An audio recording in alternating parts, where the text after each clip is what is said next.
Alrighty, so this first warm up, if you can do this, you are on board with what you need to know. So let's take some time to label what we do know. We know that this side length right here is 3. We know that O to A is 4. We know that A to A prime is 12. We know that O to B is 5. And we know that the measure of angle C is 90. Let me put a little box right there, 90. And then the measure of A prime is 65.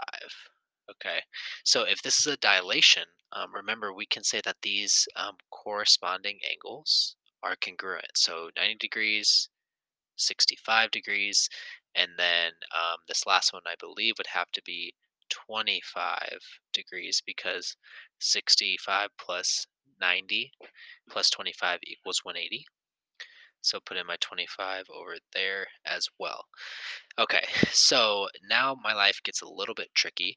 The biggest thing that people are going to do is they're going to be like, oh, 4 becomes 12. So I multiplied by 3. So my scale factor is 3. But we can't think about it like that. We have to think about um, this distance was 4. And then this distance here is 16. So how did I get 4 to become 16? Again, this is an enlargement. So the big goes on top.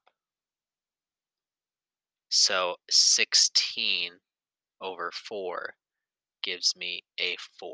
If I would have had this if I would have had this marked as 12, I could have just done 12 over 3 to get 4, but I didn't have that 12 there. So I couldn't have done that. So I think I forgot to press start. Sorry. I said that B was 25. And then again, I explained that the hardest part is that people say 5 times 4 is 20, and they'll put a 20 right there. But 20 is that whole distance from O to B prime. So this distance has to be 15. Now we're getting into where we dilate on the coordinate plane, which basically what it does is it blows up different shapes like this, okay? And we're going to be only dealing with the origin which, as a center of dilation, which is actually really helpful. So a dilation on the coordinate plane with scale factor S and the center of dilation 0, 0, that's super important to have that clarification, takes the point xy, and we do x times s and y times s. All I'm doing technically is multiply the x and the y value by the scale factor. Multiply the x and y value by the scale factor. So for this first one right here, this is my pre-image, right? 3 comma 2, and I want to turn it into, I want to dilate it with a scale factor of 4. So I just do 3 times 4 and 2 times 4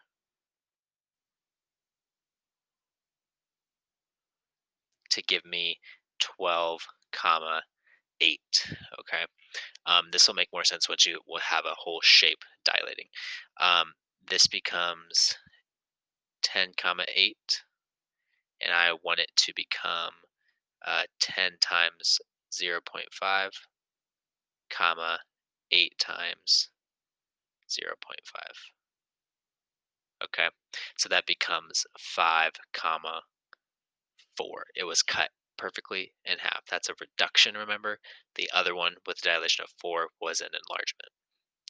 Now, moving on to bigger whole polygons. Let's go ahead and dilate this. This is 2 comma 1. So I need it to turn into 4 comma 2. 1, 2, 3, 4 comma 2. I'm just multiplying everything by 2, and that's m prime. This was negative 2 comma 1, so that becomes negative 4 comma 2. That becomes L prime, negative 4 comma 2. K was negative 2 comma negative 1, so it becomes negative 4 comma negative 2 K prime. is -4, comma, -2. Go ahead and connect those dots.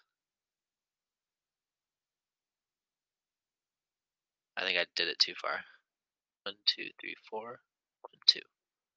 Nope, I didn't do it wrong. I just was being a goofball. So this is my dilation here, and there's some important things we need to see here. Notice this, all these angles. If it's a dilation, the triangles are, we call those similar.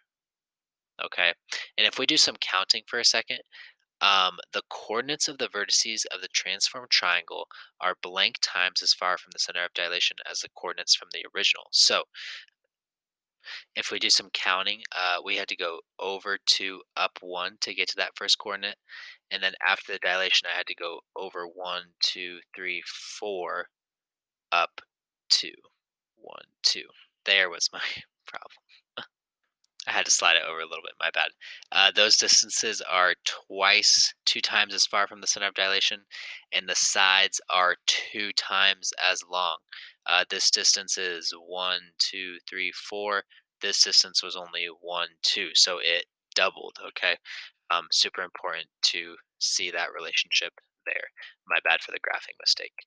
Um, if I do the same thing here, basically, you're taking all these coordinates and multiplying them by zero point 0.5. So, should your triangle get bigger or your polygon get bigger or smaller, it will get smaller. So, this was over 2, up 3. Now that's over 1, up 1.5. Okay. This was over 1, 2, 3, 4. So, that turns into over 2, down 1 instead of down 2. That gives you W prime. This is over 1, down 2. So now it's only over a half, down 1. So um, these fractions can get a little tricky. This u is over 1, 2, 3, and then up 3. So I only want to go 1.5 and then 1.5 right there. And I put my u prime. Now I just connect my dots and I should have my dilated. We'll eventually get to what this shape is. It is a rhombus parallelogram. Um, these are also going to be 0.5 times as far from the dilation, and they are going to be half as long. It's the same with the scale factor, and the parallelograms are similar. That means the sides are proportional and the angles are congruent. I'll add that up here in a second. Sides proportional and angles congruent.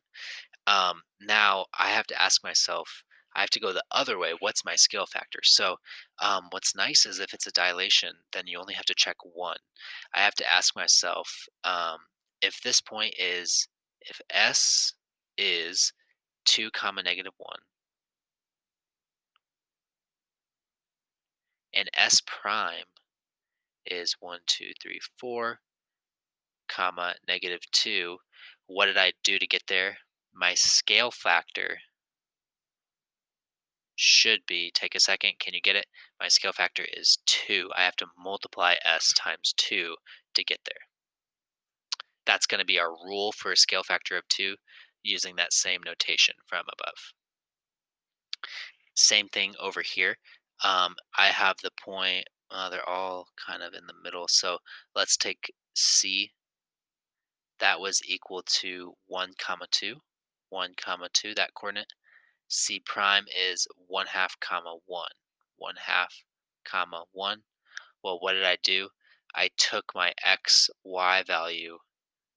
What did I do to both the x and the y? Well, I multiplied them by 1/2.